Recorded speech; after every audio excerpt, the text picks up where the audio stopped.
Good afternoon, everyone. Thank you so much for joining our Q&A session for the AIG Public Leaders Program. My name is Chioma Bright O'Hara, and I'm the Team Lead Communications and Advocacy at the Aig-Imoukhuede Foundation. So a little bit of a background to what we do at the Aig-Imoukhuede Foundation. We are a group of people that are very passionate about improving the lives of Africans, and we do this through enhanced public service delivery because we believe that a country's economic and social progress is very closely linked to the efficiency of its public sector. So because of this, what we do is to focus resources in supporting the public sector in whatever way that we can. And one of the ways through which we do this is capacity building. And that's what brings us to our AID Public Leaders Program, which is also one of our capacity building initiatives. My colleague will be speaking a little bit on that, but before she goes ahead, I just want to introduce our panelists who are here to share their wealth of experience on the AIG Public Leaders Program, answer all the questions that you have. And I'll also be introducing our moderator who also comes with a wealth of experience in public policy. So with me here today, we have an alumni from our AIG Public Leaders Program from the 2021 set and was part of the first cohort. We have Felix Obiamalu from the Nigerian Financial Intelligence Unit. Please, can you just say hello? Hello, everyone. You're welcome to this program. Thank you for having me. Thank you so much. Then we have very first international participant, Zukizwa Nkulumba, who is a commissioner, Public Service Commission in South Africa. Zuki, please, can you say hi? Good afternoon, everybody. It's a pleasure to be here this afternoon. Thank you so much, Zuki. And we also have here with us Aisha Suleiman, who is the Executive Secretary, Jigawa State Justice Sector and Law Reform. Aisha, please, can you say hi? Hello, everyone. It's exciting to be here. Thank you so much. And of course, we have Dr. Folaino, who, after my colleague talks a little bit about the Public Leaders Program, he would take on the rest of this and moderate the session. So he's going to be our moderator, and he is a doctor and a development policy expert. Dr. Fola, you can say a little bit of hello. Hello, everyone. Great to be here. Good afternoon. Okay, fantastic. Now I'm going to introduce Norma, who I'm going to be handing over to speak a little bit on the AIG Public Leaders Program. Norma Kachuku is a programs associate at the Aig-Imoukhuede Foundation, and the Public Leaders Program is like her baby, so she's very passionate about it. So I'm just going to let her take the floor now and talk to us a little bit about the Public Leaders Program. Norma. Hello, everyone. Welcome to this session, and thank you so much, Chioma, for the introductions. As we know, the Aig-Imoukhuede Foundation is a public sector organization that focuses or works to improve public service delivery, while building the capacity of public sector leaders across Africa. The AIG Public Leaders Program is, I would say, a unique executive education program that affords high potential African public servants that opportunity to strengthen the skills that they need to build cultures of excellence, effectiveness, and integrity throughout different organizations that they work in. Now, we believe that these public sector executives, right, that are ascending the ranks of government departments, be it agencies, ministries, or organizations, must attain exemplary performance in their current places of work, in their current role, while developing the new skills and perspectives that they would need to take on top leadership roles where they currently work at. Now, the aim of this program is to broaden the participants' leadership skills, right? To hone their skills, to be more effective, and provide them with the conceptual frameworks and those practical tools that would enable them to meet the challenges of leading in the public service. Now, you may ask, what's in it for me? What do I stand to gain from attending or from being selected to join this cohort of the AIG Public Leaders Program? As I had earlier mentioned, it affords not only Nigerian public sector leaders, but African public sector leaders, that unique opportunity to develop their leadership capacity and acquire the skills and knowledge that is necessary for them to drive positive and impactful change, as it were. I would like to mention at this stage that this program is run in conjunction with the Blavatsky School of Government, University of Oxford, which offers an immersive world-class executive training and experience led by some of the world's leading public policy experts. Now, this program, I would say, is divided into 5 phases, right? Once you are admitted into the program, the first phase of the program would be the live classes, which is for 4 days, 4 live online classes, which would provide you the opportunity to have meetings with the University of Oxford faculty on the 5th day. Now, it starts with online classes, and after that, you move over to asynchronous learning sessions, where for the next 4 weeks after the 4 days of the online classes, you are sort of gaining experience and teachings self-paced. So it's a self-paced learning where you can, after work, come back to, look through your notes and teachings that you were supposed to take in for that day at your own pace, right? This also is done in assistance with the in conjunction with the teaching assistants at the University of Oxford. They help to facilitate these online discussions. The third part of the program is the residential session, which I would also say is very, very demanding. This residential session it's usually held in Abuja, Nigeria. It affords you the opportunity to interact one-on-one with the cohort, your fellow participants that are on the program. And also a key activity during the residential program I would like to mention at this stage is the In Conversation session series that is designed to that is designed to provide program participants with the in-depth knowledge or insights into the work and vision of leaders across the public and private sectors. Additionally, after that, it is required of program participants to go back to their various ministries, departments, agencies, organizations, generally speaking, to develop what we call the capstone project. Now, this capstone project would be worked on by every participant that is on the program. And when that has been completed, we are also required to convene again at Abuja for the review of those projects, which now is the final part of the program. So we would review the project and as well close out on activities. So that's essentially the 5 phases of the AIG Public Leaders Program. And we hope that you take advantage of this opportunity and apply for this cohort. And we look forward to welcoming you once again. Thank you, Chama. Thank you so much, Norma, for that very detailed submission. Thank you so much. And like she said, we really look forward to seeing everyone apply for this next cohort. So I'm going to hand over this session to Dr. Folaino. So, Folaino, the floor is yours. Thank you very much, Chioma, and good afternoon once again, everyone. What I'm going to be doing right now is to ask our participants a set of questions. Hopefully, we'll have the first round of questions, and then we can take maybe a second round of questions, which is intended at helping to improve understanding of what's required, and what this program entails, and then after that, I would also proceed to taking a set of questions from our audience, who I know would be keen to also ask questions, and that way providing them with an opportunity, to be able to respond to these questions. Okay, so having said that, just before we proceed, if you have any specific questions from the audience that you'd like to ask our panelists, I would encourage you that you drop it in the chat.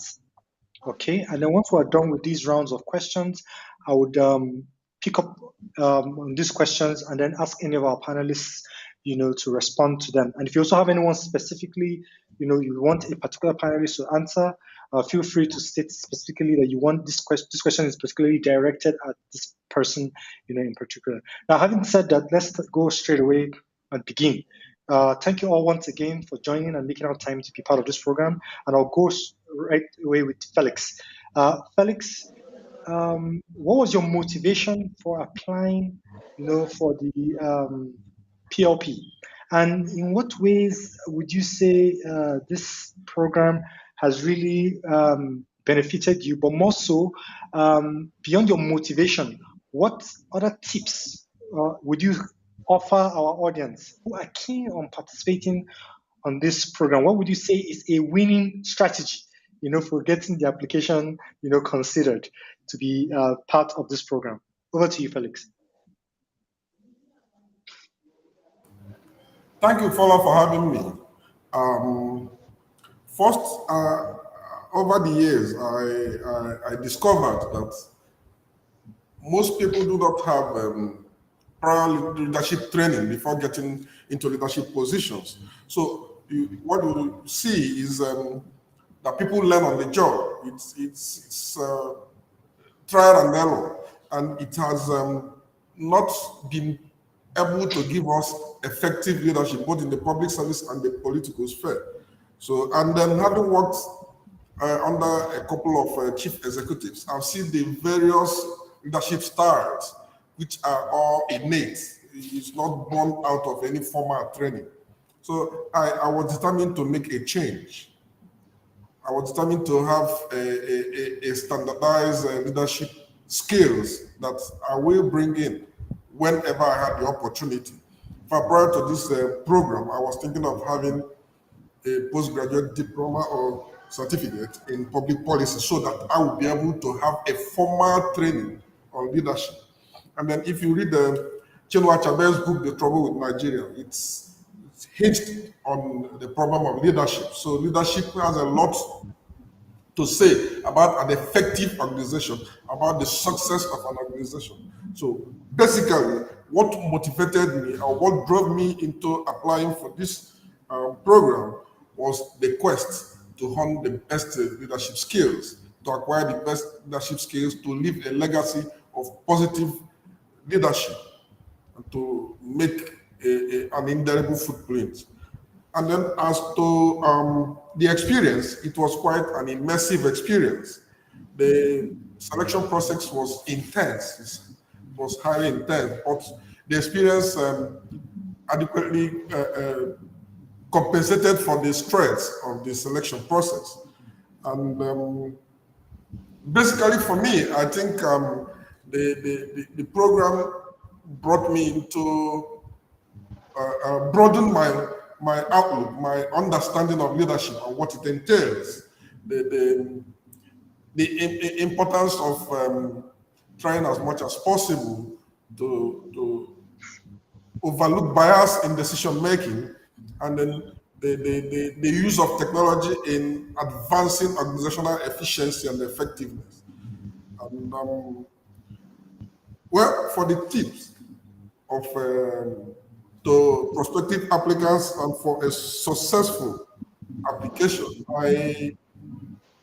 beyond competence, I think integrity is what the organizers are looking for.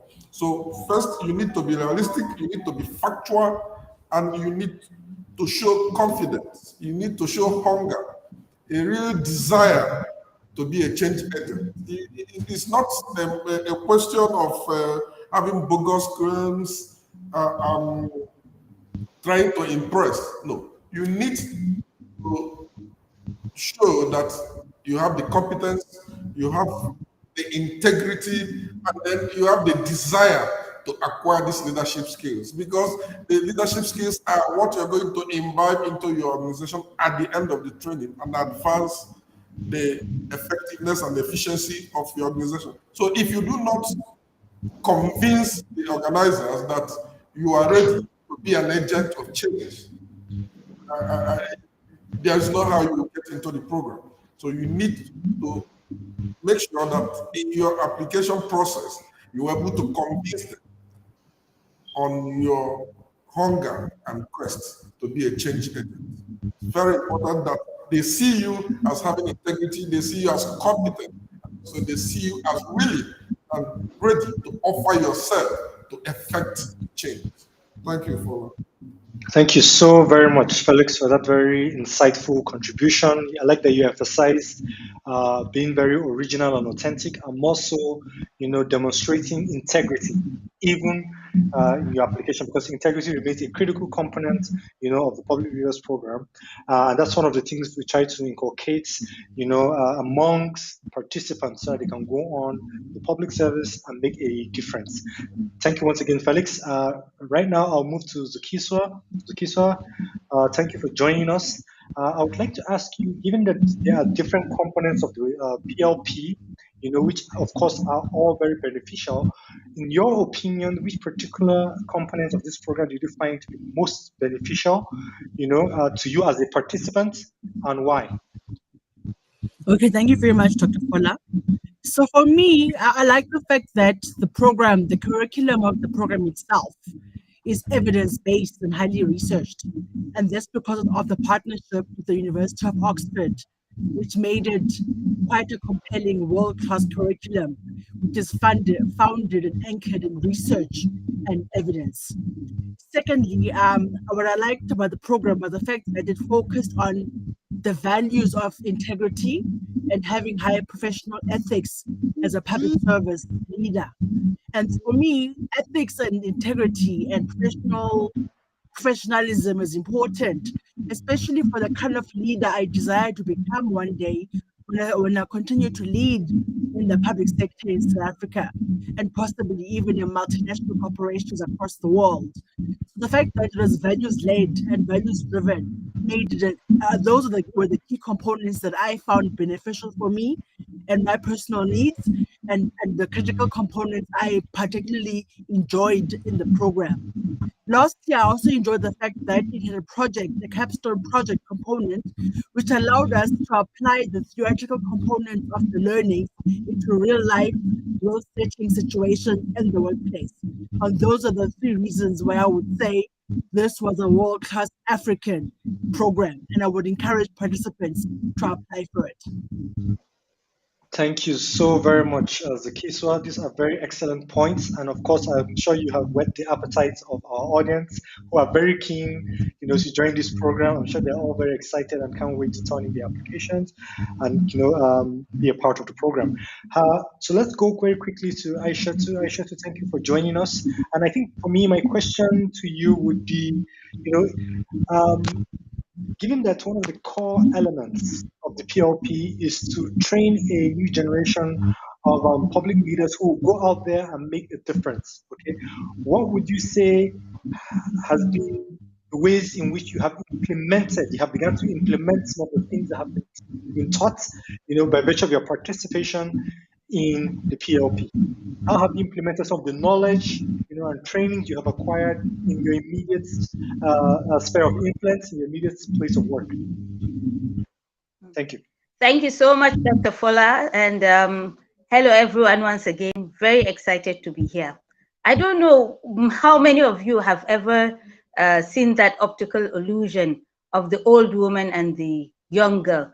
I know that when that picture is shown, some see the old woman, some see the young lady, but others are able to see both of those pictures. Well, being part of the AIG Public Leaders Program was something like that. It was really a paradigm shift for me, in the sense that it opened my eyes to see this different context and different perspectives within public service that you're able to see when you're looking at challenges, or when you're trying to look at ways to find solutions for such challenges.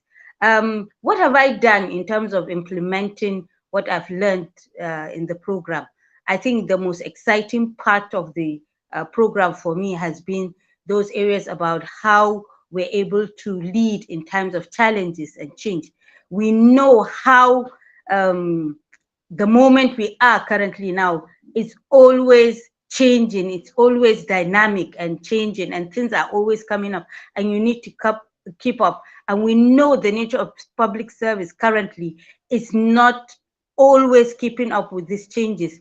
And so I love that the program was able to bring in this component and to make us understand and see what kind of opportunities and possibilities are there for public service to actually drive change. Another area that I think that I've also implemented during my time of the program was, using these tools like soft power, consensus building.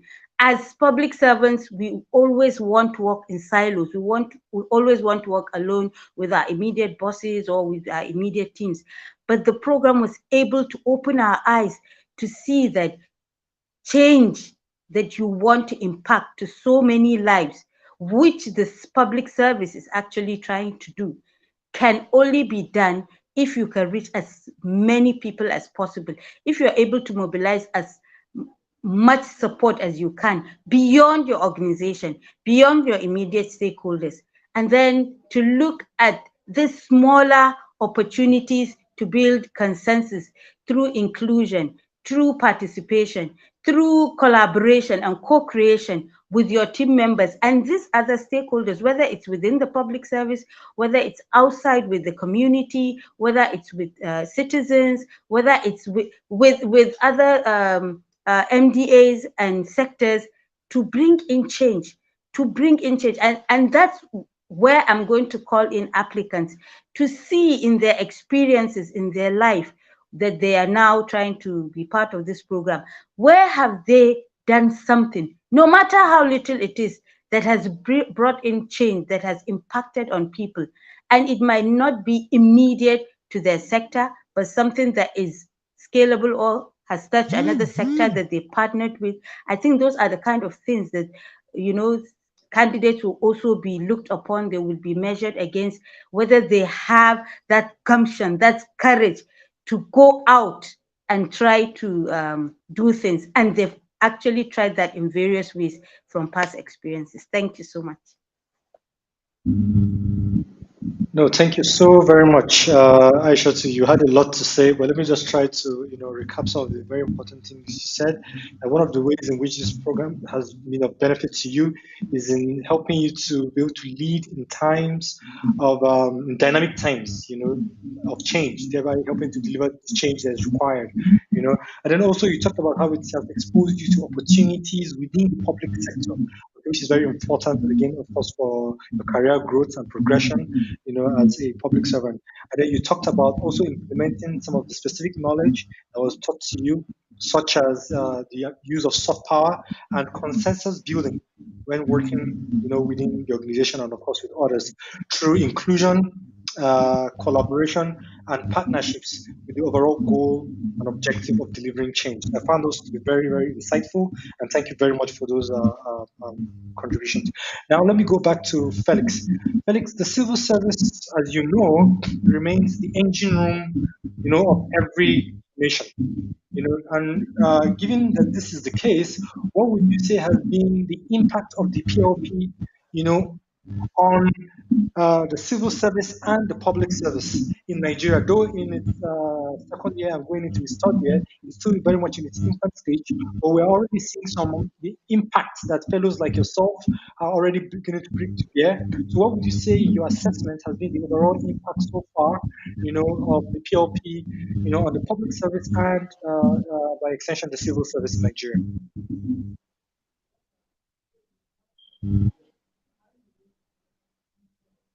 I think you're muted, Felix.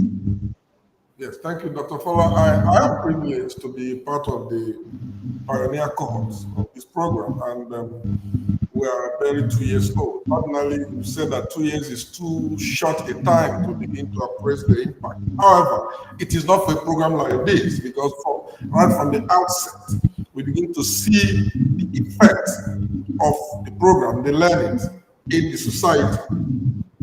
Even from the course of the program itself, we begin to get thoughts about how to take decisions, how to build teamwork. You are distributed into groups, and the groups are meant to work together to effectively reach and achieve their goal. That is also part of the training. It's also impactful because invariably it teaches you on the need to work collaboratively within your organization. But most importantly, the capstone project. The capstone project is the key to changing the public service. And the effect of the capstone project in the public service is impactful. It's huge. For instance, in my cohort, we are 50, and we have 50 change agents, and we are thrown into the public sector. That's not how the public sector will not feel the impact. And then we talk of the individual capstone projects. For me personally, the capstone project I did was in an area that used technology to improve effectiveness of the organization, and in the end, saved the organization huge sums of money. And in a way, also changed the society's perception of the organization. And then we have people, we have one of my colleagues' capstone project was on NTA, having NTA on the mobile phone, and increasing the reach of the station. Then we had one on Servicon, service delivery, tracking service delivery, which most agencies are keen into that. So invariably and in summary, the program has been very, very impactful, first in drawing us on the need to automate and use technology to drive change, and also in the area of innovation, using story to pass across messages. And above all, the importance of civil service of the public sector in every economy. No country will rise above its civil service because the civil service, as I said, is the engine room. So having these trade change into the system ultimately improves both the efficiency and the effectiveness of the system. And the best way and the easiest way is for the cohorts, both those in training and those that have also already graduated, to work on us and effect this change. They are like army soldiers within various platoons working together to deliver on the set goal. So it has been very impactful, and we expect that it will continue to be. And I appreciate and continue to appreciate the AIG Foundation for this program because it has built capacity, it has changed the mindset of the public servants, and it has also impacted and increased the effectiveness of our various organizations. Thank you very much. Thank you. Thank you very much, Felix, for that very insightful contribution. I like that you talked about how it is that we have been able to, the program has been able to impact on the public service and the civil service through improvement in collaborations among civil servants and helping to build and strengthen teamwork, which is very important to driving the goals and objectives of various government, ministries, departments, agencies, as the case may be. But even more importantly, we talked about a very critical component of the program, and that is the capstone project. And I like that you emphasize that beyond what the case you implemented a project, that leveraged on the use of technology, which has had a tremendous impact. I bet you the fact that has already begun to save the organization lots of money. It can also be used again, obviously, for other things. So that's the direct impact the program has had, on you and your organization as a result. Thank you very much. Before I go to Aisha, I would like to also remind our participants that they can drop in their questions in the chat if they have any, and if they want to address it to any particular panelist, feel free to also mention specifically that this is a panelist would like to answer this question. The whole essence of this session is to try to meet you and bring you to bear with most of what is required to participate in this very life-transforming program. Having said that, let me quickly come over to Aisha. Just as Felix mentioned, the capstone project remains a critical component of PLP. Okay, what I would like for you to tell us a bit more about the capstone project. Because I'm sure some of our participants begin to know more about it, and overall, it's relevant, to you as a fellow, and obviously to the entire program. The importance of the capstone project. Thank you so much, Dr. Fola. I can't say this enough. It's very, very critical. I'm going to say it again. It's very, very critical. And the reason why I say it is I know as civil servants, we've all left school, most of us, and having a project to go and implement for many will be something that is new, even though for some it may not. But it's very critical because it gives you this idea to think, and to innovate and to create and to find this idea that you could now go and implement and test before you come and present it to the larger group, whether it's your own group or to the faculty members and the foundation members. So it enables you to go back, to test it, to see how practical it is, and to see what gaps come up during the implementation and how you can actually address those challenges during implementation or when you come back and you present it. So it's really something that enables you to see how possible ideas can be translated into reality. And I really will urge applicants not to belittle this opportunity if they are successful and selected for the program. Another thing that I want to add is that, when we had the capstone project, a lot of people went into technological innovations, that is, using the component of harnessing technology to bring about change. And I think the only reason can only be attributed to the fact of this program. I mean, it's so beautiful from the start of applications to the end of it.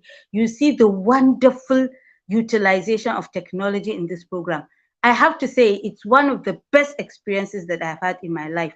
And not to belittle the intensiveness of the selection process, I really love the selection process because it actually did away with that nervousness that is accustomed or related to, selection processes that you do in person. This is one selection process that is really, really, and I think most or all programs should utilize this opportunity. Thank you very much.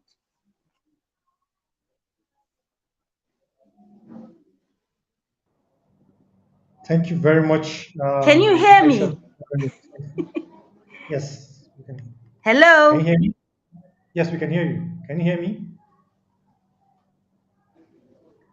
Hello? Can you hear me, Aisha? We can Are hear you you. sure we can hear you? We can hear you. Yeah, can you hear me? Yes, Yes. we can hear you. Have you heard what I've said? That it's so important. Yes. The capstone project Yes. Yes. and people need to love the process. They will love it. You should apply and be part of this wonderful process. Even if you're not selected, it's going to be one of the most memorable and best experiences that you've had in your life. Yeah. Thank you so much, Aisha. Thank you so much.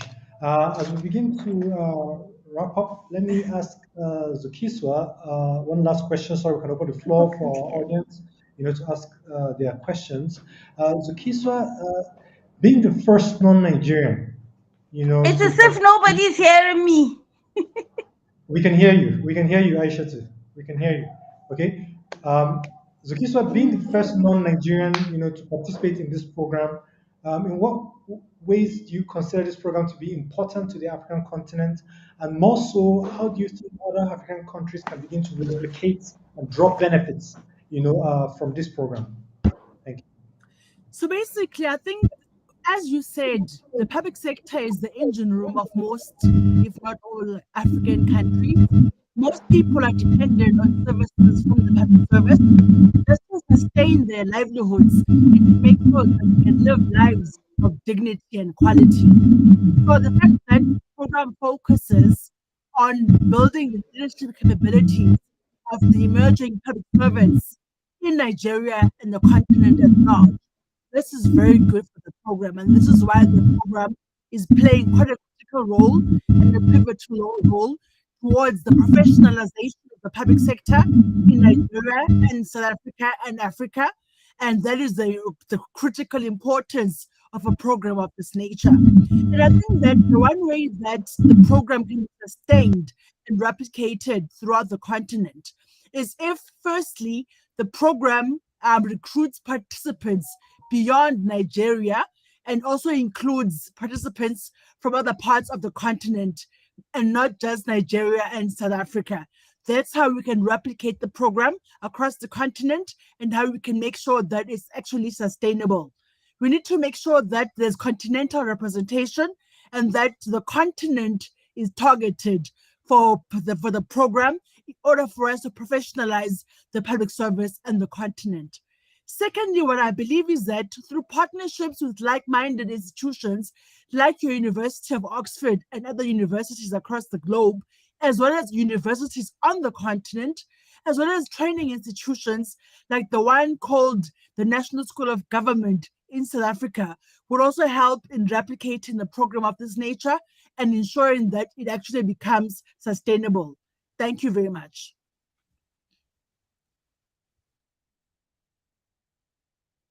Very insightful. Dr. Fola, you are muted. Yes, I'm back now. Thank you very much for that very insightful contribution. Very, very salient points you've raised. And I know our time is fast spent. Thank you all very much to our panelists for the very important contributions you made. And right now, what I want to do is to turn to our audience and open up the floor, give them an opportunity and a chance, to try to respond or ask questions, related to some of the things they've heard. Okay, so I think what we would do right now is, I know we have a couple of questions already. Let me take one of them.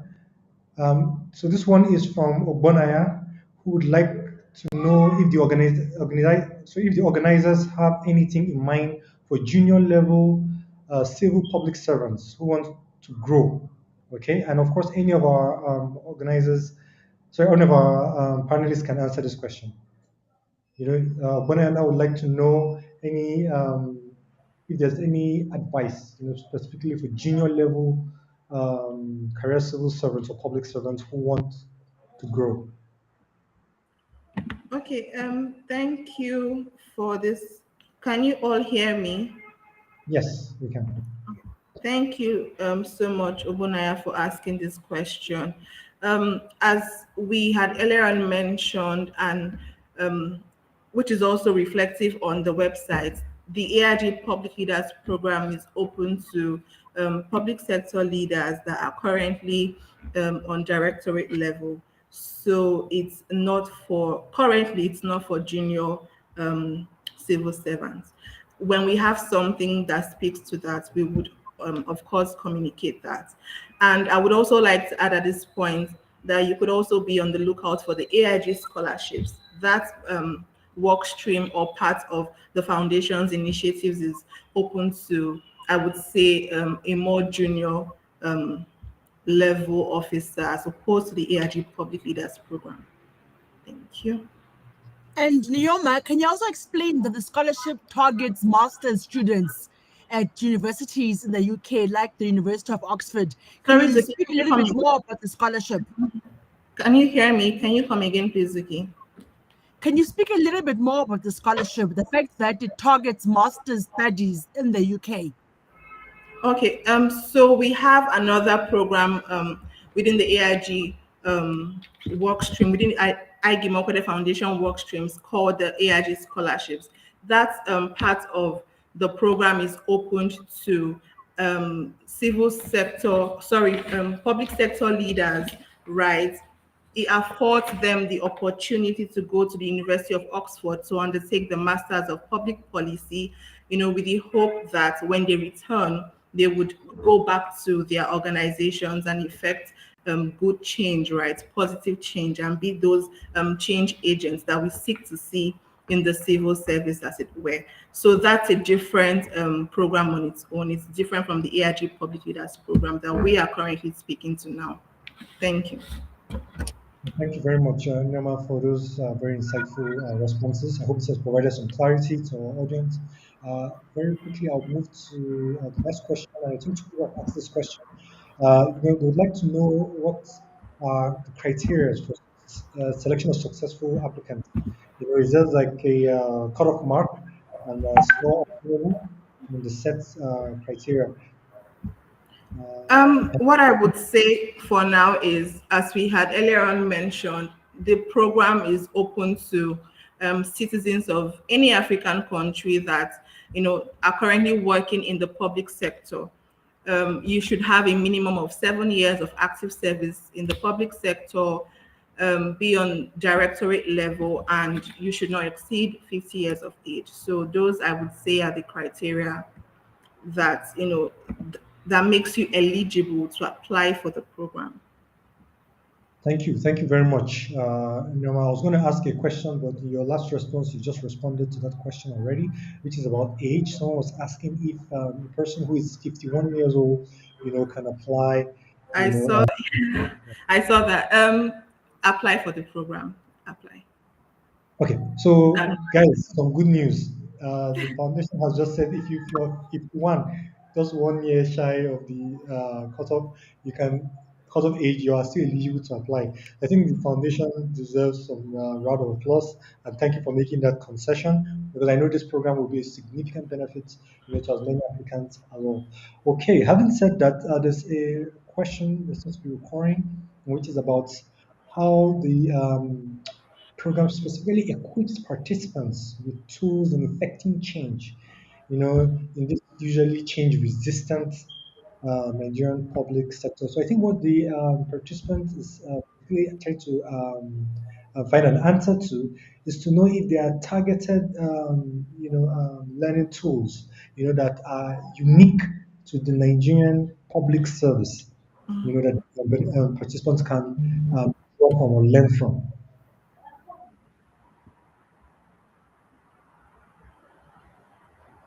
And please, anybody can answer this. Maybe Felix, you want to give it a try? I think Felix is muted. Not unless it's the system. I am not muted. Can you hear me now? Can you hear me? Okay, good. First, the content, the program content is such that provides you with the needed courage and training to effect change. The components of the program is such that if you imbibe them, if you inculcate them, you will be able to break the resistance. And then you also learn from people who have experiences of those who have done it before, industry leaders, technocrats. And then, excuse me, most importantly, you have your colleagues. You collaborate with your colleagues because you are not expected to do it alone. So with your colleague jointly, you will be able to push across. But the most important thing is that it gives you the courage. You see and interact with those who have done it before. And then you have people that will stand by you to do it. So yes, the program provides you the tools to resist, to break the resistance of change. It does. Thank you. Thank you very, very much, Felix. That's a very good answer. Aisha too would want to add something. Aisha too, please go ahead. I think you need to unmute yourself if you're muted.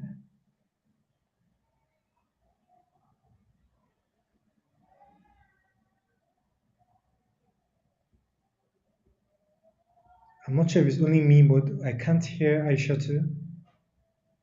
I can hear her too. Norma, please, can you confirm that she's not muted?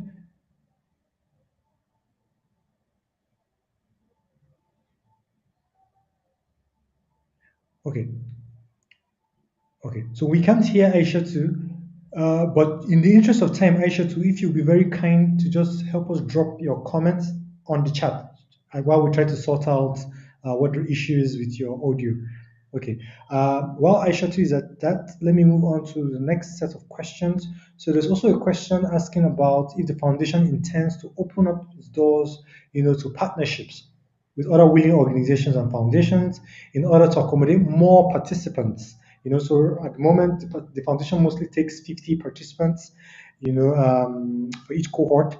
But I think the question is intended at asking whether or not the foundation will be open to work with other like-minded foundations, or partnerships, organizations, sorry, to create opportunities to increase the number of participants, and probably have, maybe if possible, two streams annually as against just one stream. I think that's quite an interesting question, and I can see Unoma is smiling already. So, Unoma, you want to say something? Can you hear me? All right. Yes, of course. We are thinking of doing that sometime in the future. So I would advise that you stay tuned for that.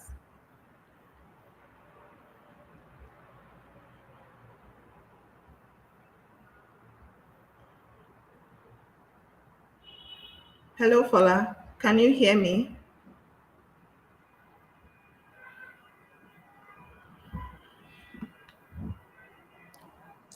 We can hear you. I think Fola is Dr. frozen. Fola is frozen. Okay.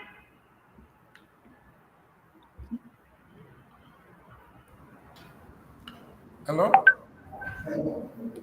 Maybe Chama, you stand in for follow-up.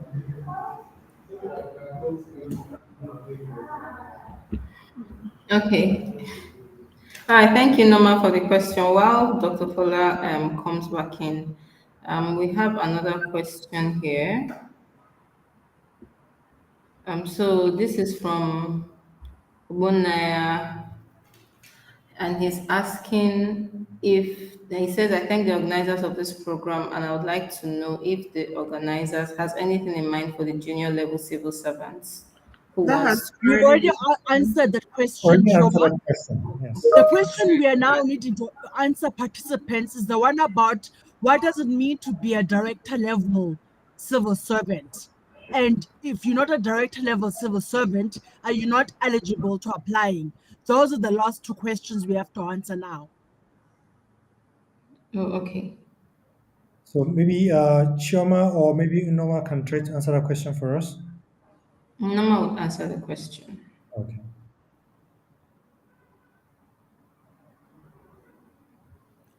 Nioma is not here, Chioma. Oh, I didn't know that we lost her. Okay. Nam, please can you pull up the question?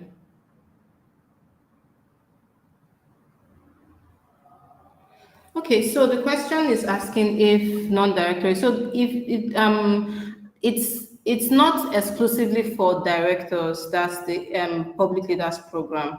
As long as you have worked in the public service for about 8 years and you are from level 12, you can apply. So it's not exclusively for directors. No, directors can apply, but as long as you are at level 12 in the public service, you are eligible to apply.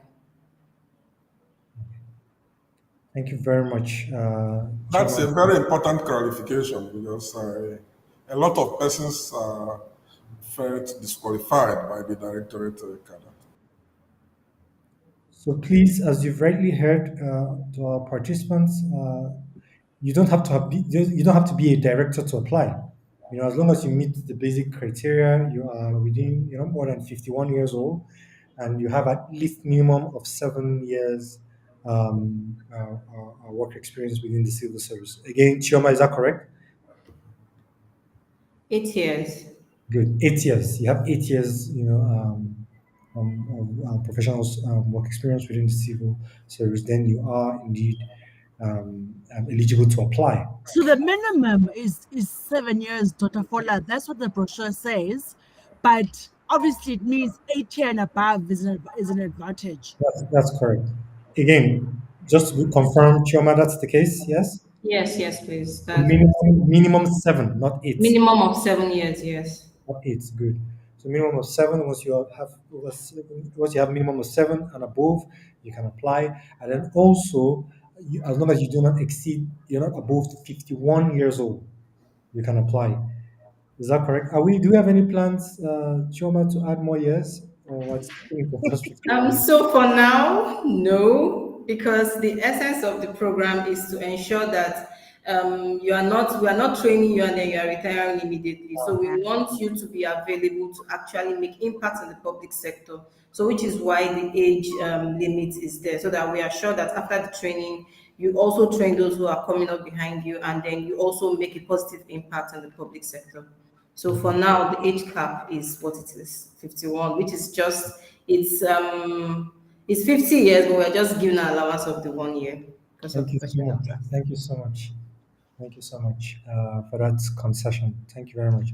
Okay, as we begin to wrap up, I know there's a question that says that someone says he applied, he took the test, but there hasn't been any feedback. So I'm guessing maybe his intention is to know perhaps when applicants can expect feedback on whether or not they've been successful or not. Choma or Inyama, you want to say something about that? Okay, so I would maybe he can drop his name. Is this for this present cohort or for the previous cohort? No, So we he's get speaking a lot about of.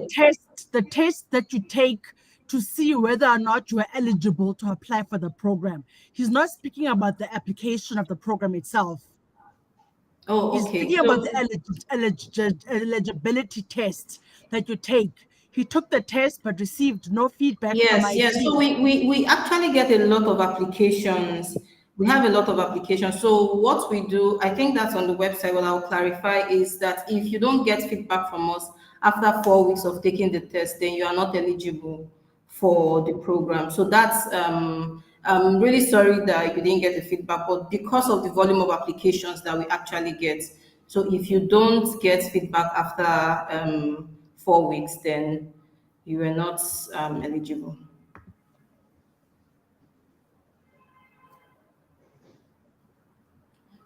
Okay, thank you very much for that clarification, Chioma. That's been very, very helpful.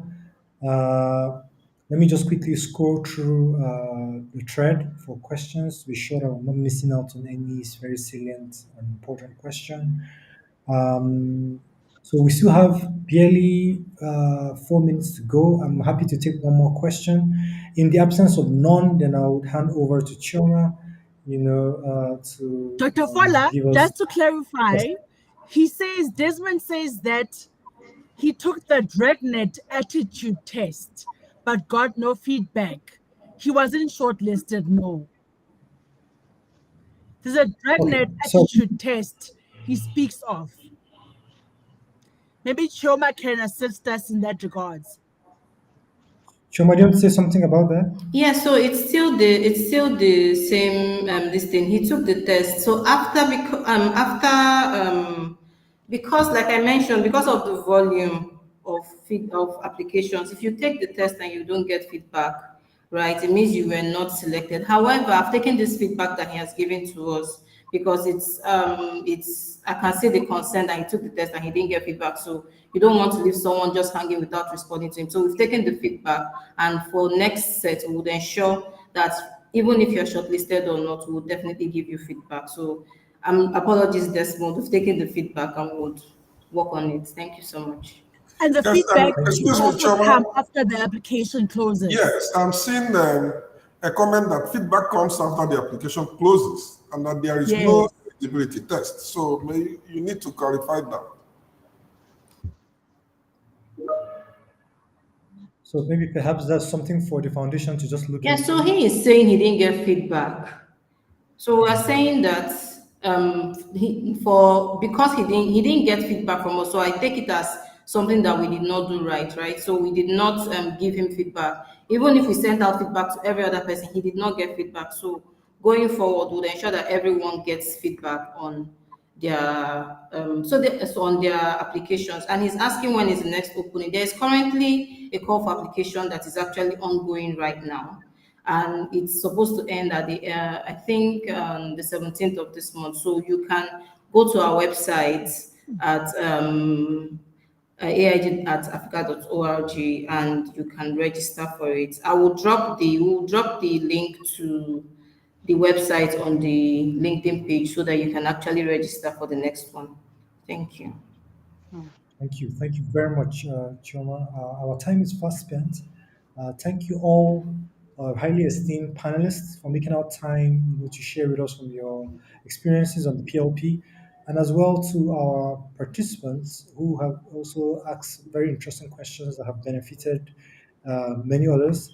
Thank you very much. We look forward to receiving your applications, and of course to the foundation for this very innovative and life transforming event. Having said that, let me hand over to Chioma for her closing remarks. Thank you very much once again, everyone. Over to you, Chioma. Okay, thank you so much, everyone, for joining us. And thank you so much, for Dr. Fola. You kept to time. This is 15:59, and it is exactly 1 hour like we predicted that we are going to spend here. So thank you for anchoring this program and really keeping to time for us. Thank you, Mr. Felix, for joining. Thank you, Zuki. Thank you, Aisha. Thank you so much for your time and for being available to share your wealth of experience on the Public Leaders Program. Thank you, Norma, as well, for also being here to share your thoughts and also encourage people to apply. So to close this session, I just want to tell everyone everyone who is viewing, if you are interested in joining the next cohort, please go to our website and apply. Like Aisha said, even if you are not selected, she said just the process of applying is something that would really ensure, that would give you, it would motivate you really. So even if you don't get into the program, just go through the process, apply, and I'm rooting for you. And I'm hoping that when we have the next cohort that you would actually be there. Thank you so much, everyone. And until next time, this is bye from me, bye from all of us. Bye. Thank you so much, and good luck to everybody. Bye. Best of luck!